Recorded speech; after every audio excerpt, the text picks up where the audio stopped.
कर्मों के खेल बड़े निराले होते हैं और यही कर्म ही हमारे प्रारब्ध बनकर बार बार हमारे जीवन में चुनौतियां और परेशानियां पैदा करती हैं। परंतु कुछ ग्रह स्थितियां ऐसी भी होती हैं जो हमारे जीवन में सकारात्मक परिवर्तन और हमारे जीवन को उन्नत बना सके।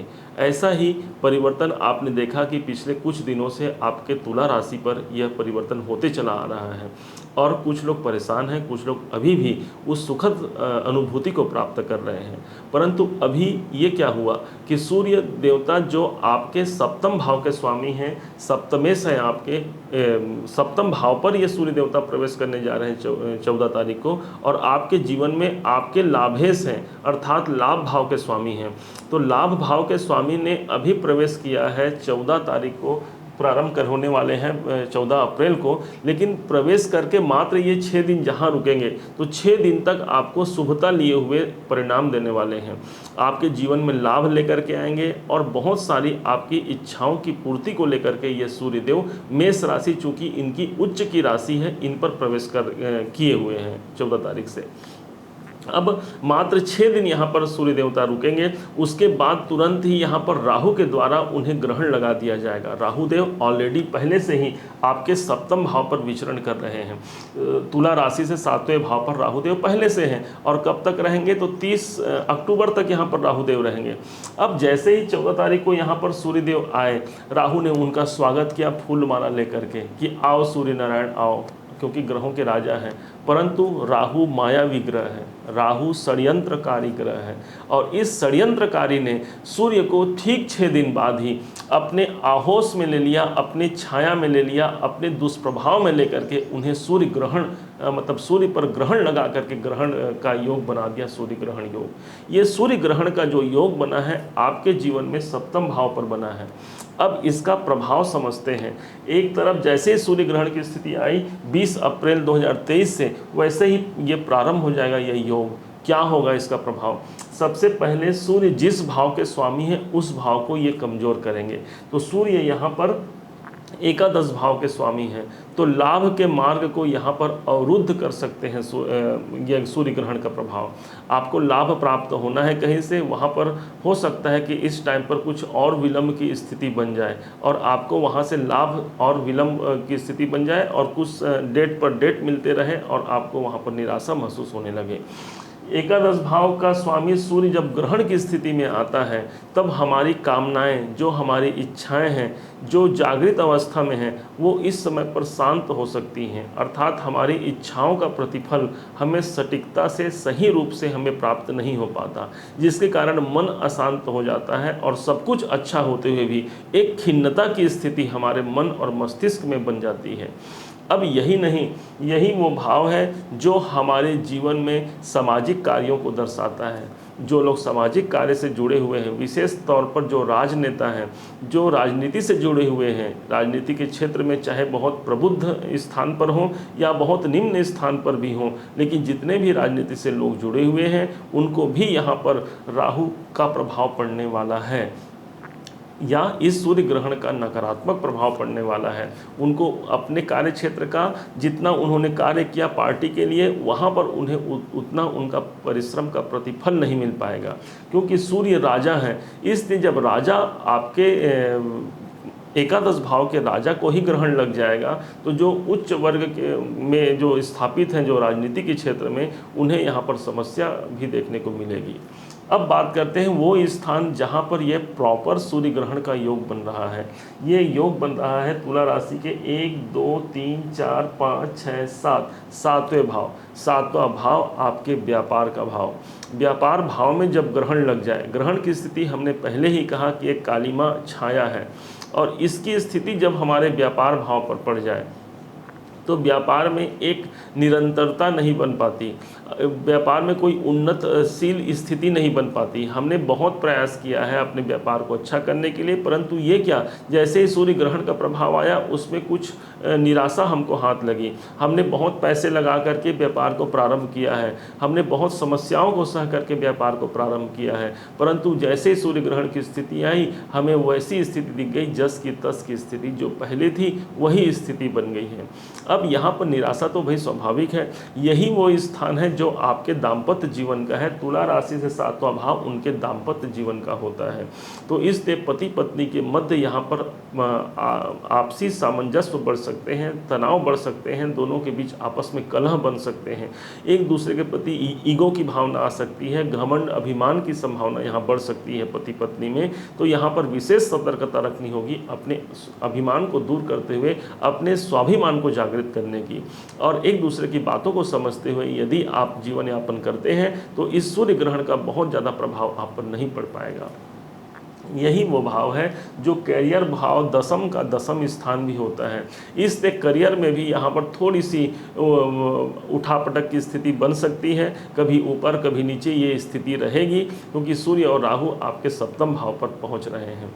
अब आपने एक बात सुना होगा कि राहु जिसके साथ में रहते हैं उसका स्वरूप ले लेते हैं, अर्थात राहु यहाँ पर किसके साथ में है, तो राहु यहाँ पर ग्रहों के अधिपति सूर्य अर्थात भगवान भास्कर के साथ है। इसलिए राहु जो है, क्योंकि राहु के पास शरीर नहीं है, राहु का सिर्फ सिर है, तो उनको शरीर की आवश्यकता है, तो राहु ले लिए हैं सूर्य को। तो सूर्य कौन है, सूर्य तो स्वयं राजा है। तो जब राजा का शरीर लेकर के राहु भी अपने आप को राजा महसूस करेगा, और जब एक क्रूर शासक जिस प्रकार से कार्य करता है उसी प्रकार से यहाँ पर राहु भी क्रूर शासक की तरह आपके जीवन के अपने दृष्टियों पर जहाँ जहाँ राहु की दृष्टियाँ पड़ रही हैं उस भाव को प्रभावित करेगा।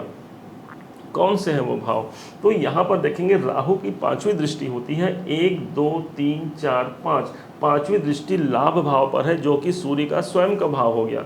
लाभ पर यहाँ पर शासन करेगा राहु। और अब यहाँ पर ये समझना है कि थोड़ा सा जो लोग काला बाजारी से जुड़े हुए हैं, जो लोग अनैतिक कार्य करते हैं, उनको यहाँ लाभ हो सकता है। हम यहाँ पर कतई नहीं कहेंगे कि आप कालाबाजारी कीजिए, अनैतिक कार्य कीजिए, परंतु जो लोग इससे जुड़े हुए हैं, क्योंकि राहु स्वयं अनैतिकता का प्रतीक माना गया है, इसलिए जो अनैतिक कार्य करेंगे उन्हें लाभ होगा, ऐसा यहाँ पर दिखता है। परंतु आप अपने सत्य कार्य में रहें। माना जाता है कि सत्य कुछ विलंब हो सकता है, परंतु सत्य कभी पराजित नहीं हो सकता। इसके बाद राहु की एक दृष्टि पड़ेगी, 7वीं दृष्टि पड़ेगी आपके लगन पर, जहाँ पर केतु देव पहले से ही विद्यमान है। अब राहु देव जैसे ही लगन पर दृष्टि देते हैं तो यहाँ पर आपके स्वास्थ्य समस्या को दर्शा रहे हैं। आपके स्वास्थ्य पर आपको विशेष ध्यान रखनी होगी, और इस दरमियान यदि कहीं पर कुछ खाना पीना है, क्या खाएं क्या पिएं, इस पर विशेष ध्यान रखें। कहीं पर कुछ भी नहीं खाना है, और इसके कारण आपके स्वास्थ्य में समस्याएं आ सकती हैं। अपने कॉन्फिडेंस की आपको वृद्धि करनी है, क्योंकि राहु का प्रभाव, छाया का प्रभाव आपके लगन पर भी आएगा। तो छाया कहाँ लग गया, छाया शरीर में लग गया, तो कई लोगों को यहाँ पर क्षय रोग की संभावना भी यहाँ पर दिख सकती है। इसलिए शारीरिक रूप से आपको स्वस्थ रहना पड़ेगा, इस बात को आप ध्यान रखेंगे। अब 9वीं दृष्टि की बात करते हैं। राहु की 9वीं दृष्टि हो गई, 1 2 3 4 5 6 7 8 9। 9वीं दृष्टि आपके पराक्रम भाव पर पड़ रही है। पराक्रम भाव पर जब राहु की दृष्टि पड़ती है तो व्यक्ति का पराक्रम बहुत ज़्यादा बढ़ जाता है, क्योंकि राहु स्वयं एक पराक्रमी ग्रह है। राहु स्वयं एक माया रचने वाला ग्रह है, एक भ्रम पैदा करने वाला ग्रह है। तो लोगों के मध्य आपका पराक्रम एक भ्रमित करने वाला भी बन सकता है। तो इस समय पर पराक्रम, यदि अच्छी पराक्रम आप रखते हैं तो आपको उसका लाभ होगा।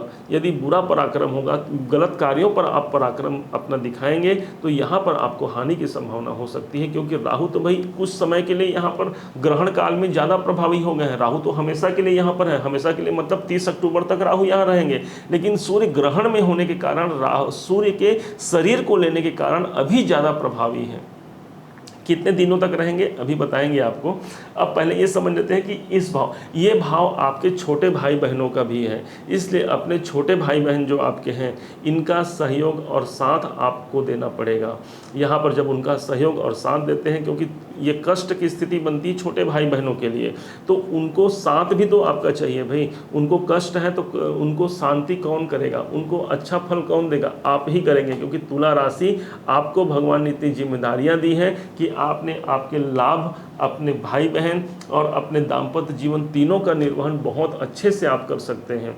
क्योंकि इस भाव के पर ही आपका सूर्य आया हुआ है। सूर्य का स्वयं का या उच्च की राशि सूर्य की मानी गई है, जो आपके सप्तम भाव पर है। यही आपके साहस का भाव भी हो गया, पराक्रम का हो गया, भाई बहनों का हो गया। जो मार्केटिंग फील्ड से जुड़े हुए हैं, अपने मार्केटिंग फील्ड से भी इस टाइम पर थोड़ी सी निराशा उन्हें हाथ लग सकती है। अब समझते हैं कि इस जो नेगेटिविटी जो बनी हुई है इस सूर्य ग्रहण का, इसका वास्तव में एक सटीक प्रभाव या सटीक उपाय क्या हो सकता है। उपाय हमको वही करना है जहाँ पर राहु आपको दिखे। राहु यहीं पर लेकर के एक धुआं की स्थिति बना रहे हैं, एक छाया की स्थिति बना रहे हैं। कहाँ पर? आपके सप्तम भाव पर। तो उपाय के रूप में प्रथम तो यही आपसे कहेंगे कि भगवान सूर्य को आप जलाभिषेक करते रहें, जल अर्घ दें भगवान सूर्य को। भगवान ओम घृणी सूर्याय नमः, या फिर गायत्री के पवित्र मंत्रों के द्वारा भगवान सूर्य को जल देना भगवान सूर्य की प्रसन्नता को आपका दिलाने वाला होगा। भगवान सूर्य की प्रसन्नता जब आपको प्राप्त होती है गायत्री मंत्रों से, तो आपके जीवन में संपन्नता और खुशहाली लेकर के यह मंत्र लेकर के आएगी।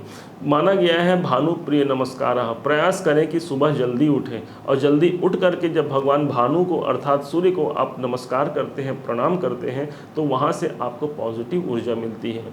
सूर्य सारे संसार को प्रकाशित करते हैं। इस टाइम पर जब ग्रहण की स्थिति होती है तो सूर्य कुछ परेशान होते हैं, कुछ तकलीफ में होते हैं सूर्य, और बार बार यदि हम सूर्य को प्रणाम करें, उनको बल दें सूर्य को, तो फलस्वरूप क्या होगा कि सूर्य भी हमें बल प्रदान करेंगे, और जहाँ जहाँ से उनके नकारात्मक रिजल्ट हैं, नकारात्मक उनके प्रभाव हैं, उनमें कमी और अल्पता देखने को यहाँ पर आपको मिल सकती है। अब इसी के बाद यही राहु किससे प्रसन्न होता है? तो राहु की अधिष्ठात्री देवी है माँ जगदम्बा। तो जो माँ दुर्गा की आराधना करता है, माँ दुर्गा की पूजा करता है, उन्हें इस राहु के दुष्प्रभाव अर्थात इस सूर्य ग्रहण के दुष्प्रभाव से बचाव मिल सकता है। राहु के लिए माँ दुर्गा की आराधना करें। ओम सर्व मंगल मांगल्ये शिवे सर्वार्थ साधिके शरणीय त्रयंबके गौरी नारायणी नमोस्तुते। उस माँ नारायणी अधिष्ठात्री देवी हैं जो सारे संसार की, उनकी कृपा प्राप्त करके आप इस सूर्य ग्रहण के दुष्प्रभाव से निरंतर बच सकते हैं, आप ऐसा जानें। अब इस प्रकार से आपने समझा इस तुला राशि के प्रभाव को। अब मुझे उम्मीद है कि आपने इसे भली भांति समझ पाए होंगे आप। अब यही नहीं, हमने प्रयास किया था कि सभी, शुरू तो ये सोचे थे कि सभी राशियों का एक साथ हम वीडियो बनाएं, और लेकिन हमने फिर अपना निर्णय परिवर्तन किया। यदि एक साथ हम सभी का वीडियो बना पाते तो दो परेशानियां इसमें आती। एक तो आपको यह वीडियो इतनी लंबी पर्टिकुलर तुला राशि के लिए इतनी लंबी नहीं बन पाती, छोटी छोटी बनती, जिससे हम बहुत अच्छा विश्लेषण नहीं दे पाते।